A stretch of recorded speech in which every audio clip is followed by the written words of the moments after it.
I wanted to dive into content strategy and content audits. Just a few quick tips as far as getting the most out of your content if it's past its prime and how to identify that. So, the number one thing would be to go through, and this is for people if you have, let's say, over 50 pieces of content site wide, particularly in the blog or resource center.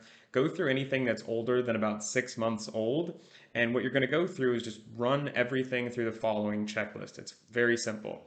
First and foremost, just check the date.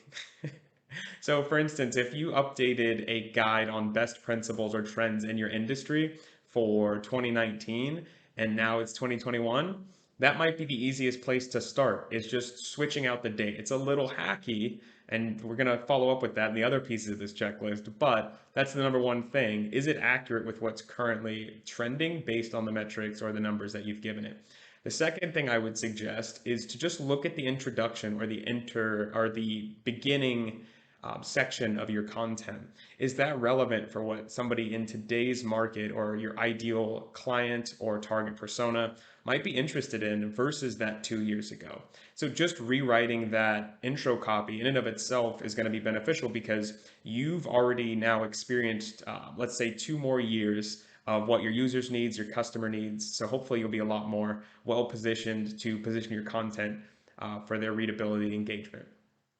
The third thing is to go through each of the subheadings. So if you're not already optimizing your subheadings and your content, wrapping them in proper heading tags, one H1, multiple H2s, H3s go below the H2s.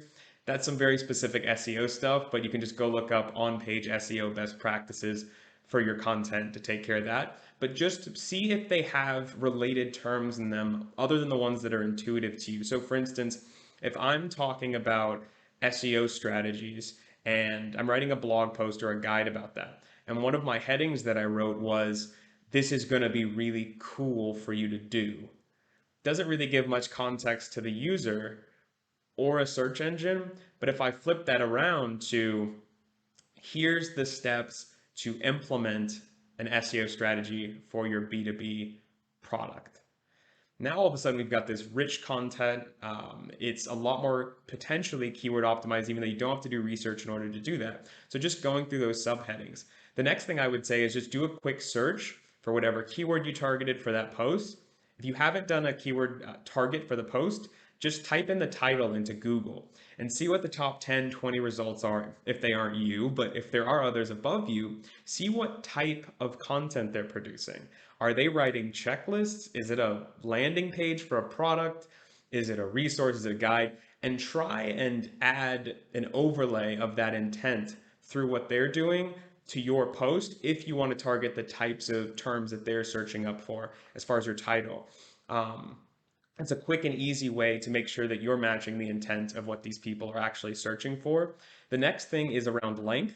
If again, you do those searches and you see that the other results are really quick definitions. So if you're defining what keyword research is and you're finding that most of the posts are just quick definitions, 250 words, and then people get out of there because that's all they wanted to know, then it doesn't really make sense spending your time and effort trying to rewrite yours to be an 8,000 word guide.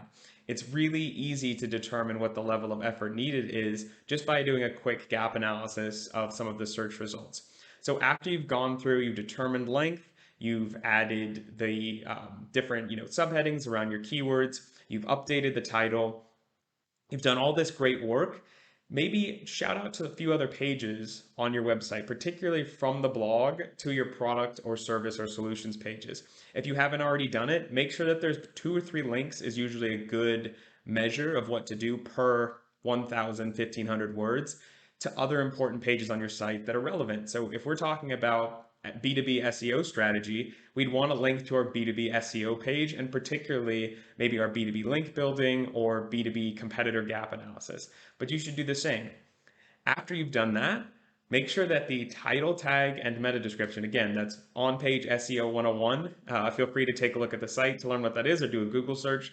But essentially, see if you can make that more compelling. Just challenge yourself. Instead of B2B SEO strategies / RevenueZen, how about we make that 10 key B2B strategies you can utilize in 2021 to crush the competition, which is more compelling for you to click. And instead of thinking it as what can we use as clickbait to trick our users, think about what it is that's special about what this content is, what we're trying to convey, and how we can convey that in a more compelling way. After that, make sure you update the publish date if it's going to be a major change to it. If not, then the timestamp will be there. Google understands when something's been updated, but if it needs a major overhaul, go for it and make sure you change the timestamp so you can be shown when people want to filter for relevant results. So that's this Friday's GTM. I hope you enjoyed it. Cheers.